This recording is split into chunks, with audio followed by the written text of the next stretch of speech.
बच्चों, स्वागत है आपका हमारे सीसीएस क्लासेस में। जैसा कि आप जानते हैं कि इस चैनल पर हम आपको क्लास 6 का मैथ पढ़ाते हैं। अब तक हमने आप लोगों को चैप्टर 1 के सारे प्रश्नावलियों को हल करके बताया और आज हम आपको चैप्टर 2 पूर्ण संख्याएं और प्रश्नावली 2.1 इनके कुछ प्रश्नों को हम आपके सामने हल करेंगे। तो आइए पहला प्रश्न शुरू करते हैं। पहला प्रश्न आपके सामने है, 10,999 के बाद अगली 3 प्राकृत संख्याएं लिखिए। ये प्राकृत संख्याएं क्या होती हैं? जैसा कि आप लोग जानते हैं कि गिनती की संख्याओं को हम प्राकृत संख्या बोलते हैं, कहते हैं।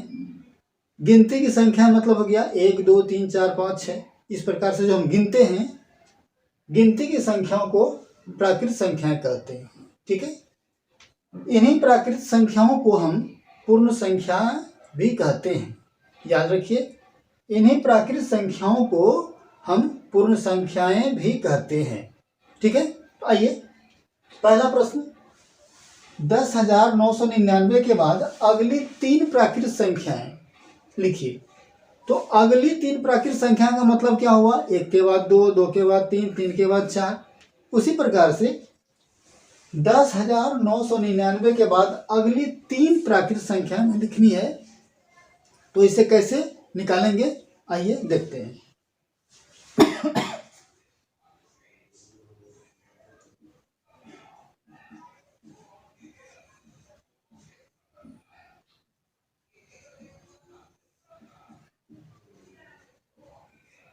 पहली प्राकृत संख्या क्या होगी? तो जैसे 1 के बाद 2, 1 में 1 जोड़ते हैं 2 होता है, 2 में 1 जोड़ते हैं 3 होता है, तो अगली प्राकृत संख्या मिलती है। तो यहाँ भी 10,999 में प्लस हम 1 कर देंगे तो हमें पहली प्राकृत संख्या मिल जाएगी। इसे जोड़ दीजिए, 9 1 10 हासिल 1, 9 1 10 हासिल 1, 9 1 10 हासिल 1, 11,000। तो हमें पहली प्राकृत संख्या जो मिलेगी वह 11,000 होगी। ठीक है, आइए इसके अगली प्राकृत संख्या क्या होगी, इसमें हम 1 जोड़ देंगे। ठीक है,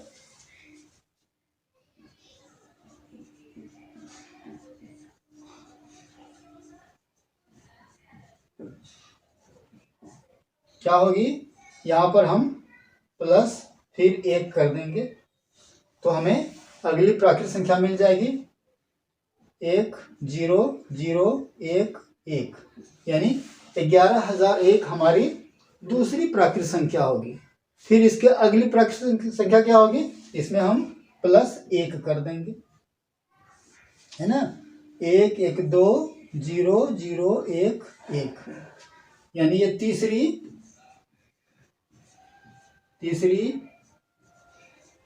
प्राकृत संख्या होगी। ठीक है, तो इस प्रकार हमें 10,999 के बाद अगली 3 प्राकृत संख्याएं मिल गई। पहली ये, दूसरी ये और तीसरी ये। ठीक है, इस प्रकार हमने पहला प्रश्न को हल कर लिया। आइए अब दूसरे प्रश्न को लेते हैं। हमारा दूसरा प्रश्न आपके सामने है, 10,001 से ठीक पहले आने वाली 3 पूर्ण संख्याएं लिखिए।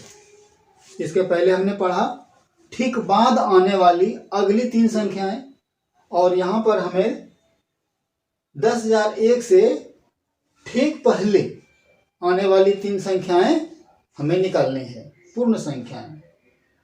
तो वहाँ पर हमने +1 किया और यहाँ पर हम -1 करके ठीक पहले 3 आने वाली संख्याओं को निकालेंगे। ठीक है, आइए तो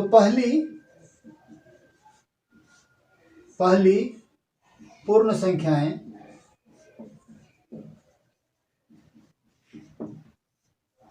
तो पूर्ण संख्या या प्राकृत संख्याएं, जैसा कि आप जान रहे हैं एक ही है, तो चाहे पूर्ण लिखें चाहे प्राकृत लिखें, तो पहली पूर्ण संख्या क्या होगी,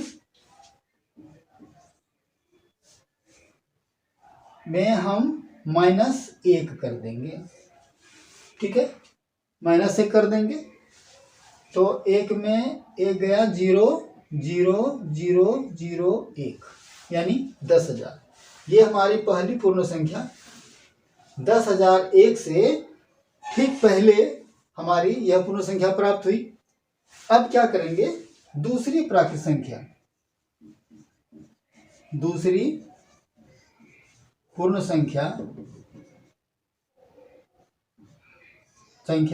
क्या होगी, तो हम इसमें 1 घटा देंगे, फिर 1 घटा देंगे, तो क्या मिलेगा, 10 में 1 गया 9, फिर यहाँ बचा 9, फिर यहाँ बचा 9 और फिर यहाँ बचा 9, 9,999 यह हमारी दूसरी पूर्ण संख्या हुई।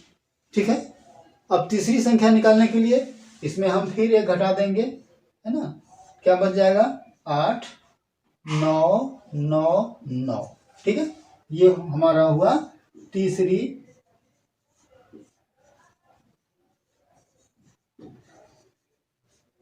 पूर्ण संख्या। ठीक है, इस प्रकार 10,001 से ठीक पहले 3 पूर्ण संख्याएं, पहली यह संख्या हुई, दूसरी यह संख्या हुई और तीसरी यह संख्या हुई। ठीक है, आइए अब हम तीसरा प्रश्न को देखते हैं। तीसरा प्रश्न आपके सामने है, सबसे छोटी पूर्ण संख्या कौन सी है। बच्चों, जैसा कि हमने आपको पहले बताया कि पूर्ण संख्या क्या होती है और प्राकृत संख्या क्या होती है, तो 0, जैसा कि मैंने आपको पहले बताया, 0 एक पूर्ण संख्या है और सबसे छोटी संख्या होती है 0। ठीक है, तो सबसे छोटी पूर्ण संख्या कौन सी होगी, 0, यानी हमारा जो आंसर होगा, आंसर जो होगा वह 0 होगा। सबसे छोटी पूर्ण संख्या 0 होती है। ठीक है, आइए चौथे प्रश्न को देखते हैं। बच्चों, आपके सामने चौथा प्रश्न दिया गया है, 32 और 53 के बीच में कितनी पूर्ण संख्याएं हैं। समझ रहे हैं, 32 और 53 के बीच में कितनी पूर्ण संख्याएं हैं। तो ऐसे प्रश्नों को हल करने के लिए एक छोटा सा फार्मूला होता है। उस फार्मूले की मदद से आप किन्हीं भी दो संख्याओं के बीच में कितनी पूर्ण संख्याएं होंगी आप आसानी से निकाल सकते हैं। ठीक है, तो एक छोटा सा फार्मूला है कि ऐसे प्रश्न में जो बड़ी संख्या होती है ना, बड़ी संख्या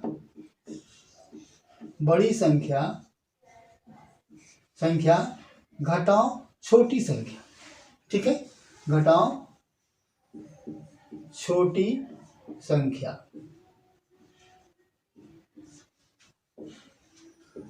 घटा लेने के बाद में इसमें आप 1 घटा दीजिए, घटा कर जो प्राप्त होगा वह आपका आंसर होगा। ठीक है, तो इसी फार्मूले के आधार पर हम 32 और 53 के बीच पूर्ण संख्याएं निकालते हैं। तो बड़ी संख्या इसमें क्या है, 32 और 53 है, बड़ी संख्या 53 है, तो 53 लिख दिए। घटाओ छोटी संख्या 32 है, तो 32 लिख दिए। अब इन दोनों को घटाने पर हमें क्या मिलेगा, 3 में 2 गया 1 और 5 में 3 गया 2। ठीक है, अब हमें उसमें फिर -1 कर देना है, तो क्या मिलेगा हमें 20। तो ये आपका आंसर हुआ, यानी 32 और 53 के बीच में जो पूर्ण संख्याएं होंगी वह 20 होगी। ठीक है, यह आपका आंसर हुआ। ठीक है। तो यह हमारा चौथे प्रश्न का हल था। आइए अब पांचवें प्रश्न को देखते हैं। जैसा कि आप देख रहे हैं कि आपके सामने पांचवा प्रश्न दिया गया है। इनमें पूछा जा रहा है कि निम्न के परवर्ती लिखिए। ये परवर्ती मीन्स क्या होता है? परवर्ती का मतलब होता है बाद वाली, ठीक है, बाद वाली संख्या को हमें लिखना है। तो जैसे यहां पर है 24,40,701 का परवर्ती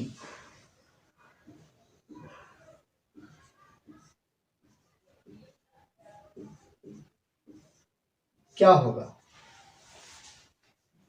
तो आगे वाली संख्या आपको पता है, पहले भी हमने बताया है कि इसके ठीक बाद वाली परवर्ती संख्या होगी, यानी उसमें एक जोड़ देना है, ठीक है। तो इस संख्या के बाद वाली संख्या जो होगी परवर्ती होगी, यानी अगर हम यहाँ पर 701 है, एक जोड़ देंगे तो 702 हो जाएगा। 24,40,702 हो जाएगा, ठीक है।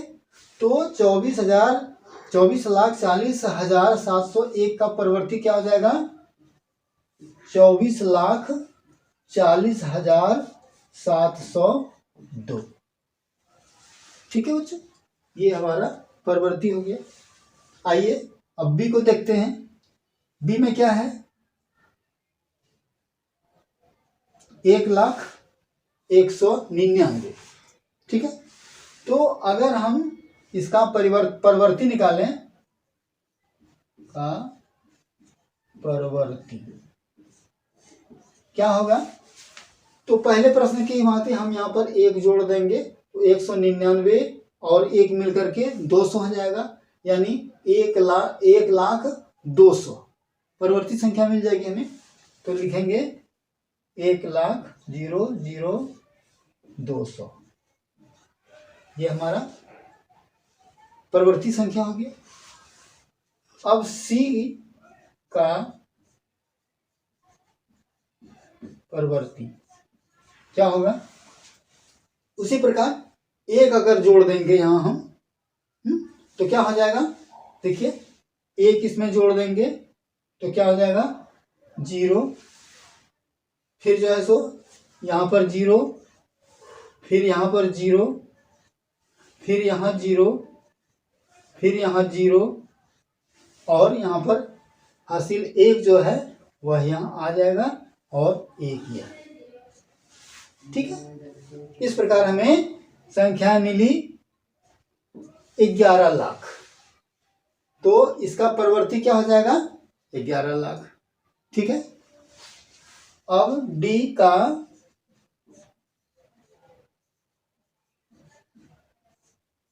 परवर्ती क्या हो जाएगा? इसमें एक जोड़ देंगे, 23,45,670 है, इसमें एक जोड़ देंगे तो 671 हो जाएगा। तो क्या हो जाएगा? 23,45,671, ठीक है। इस प्रकार हमारा पांचवा प्रश्न भी हल हो गया। आइए अब छठा प्रश्न को देखते हैं। बच्चों, आपके सामने छठा प्रश्न दिया गया है। निम्न के पूर्ववर्ती लिखिए। निम्न के पूर्ववर्ती लिखिए। पूर्ववर्ती का अर्थ होता है ठीक पहले की संख्या, ठीक है। ठीक पहले की संख्या तो कैसे निकालते हैं? जैसे वहां हमने बताया था आपको, एक घटा देना है, ठीक है। तो दी गई संख्या में अगर हम एक को घटा देंगे तो हमारा पूर्ववर्ती संख्या मिल जाएगा, ठीक है। तो 94 का पूर्ववर्ती क्या हो गया? 94 घटाओ 1 यानी 93, ठीक है। तो 94 का पूर्ववर्ती क्या हो गया? हमारा 93, ठीक है। उसी प्रकार से यहाँ पर 10,000 है, 10,000 का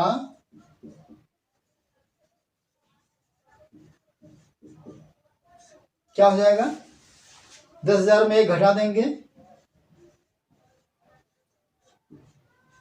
क्या हो जाएगा 9,999। ठीक है, 9,999 ये हमारा 10,000 का पूर्ववर्ती संख्या हुआ। ठीक है, सी का पूर्ववर्ती क्या होगा, आप देख रहे हैं यहां पर 2,08,090 है। ठीक है, तो अगर हम इसमें एक घटाएंगे तो 90 से एक घटकर 89 हो जाएगा। ठीक है, बाकी सारी संख्या वही रहेंगी, है ना, का पूर्ववर्ती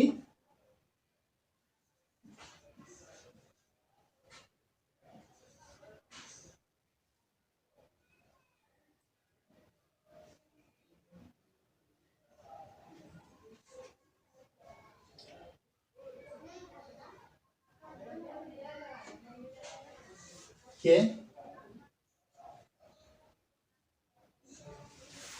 2,08,090 है ना, इसमें हम एक को घटा देंगे तो हमारा क्या होगा 2,08,089।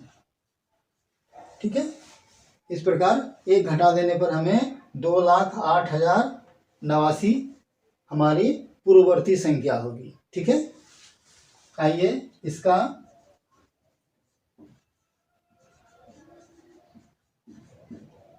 वर्ती क्या होगा, यहां भी उसी प्रकार से 76,54,321 है, इसमें हम एक घटा देंगे, एक घटा देंगे तो यहाँ पर क्या हो जाएगा 321 के स्थान पर 320 हो जाएगा। ठीक है, तो 76,54,321 है ना, इसमें हम एक घटा देंगे तो क्या बच जाएगा 76,54,320। ठीक है, ये हमारी पूर्ववर्ती संख्या होगी।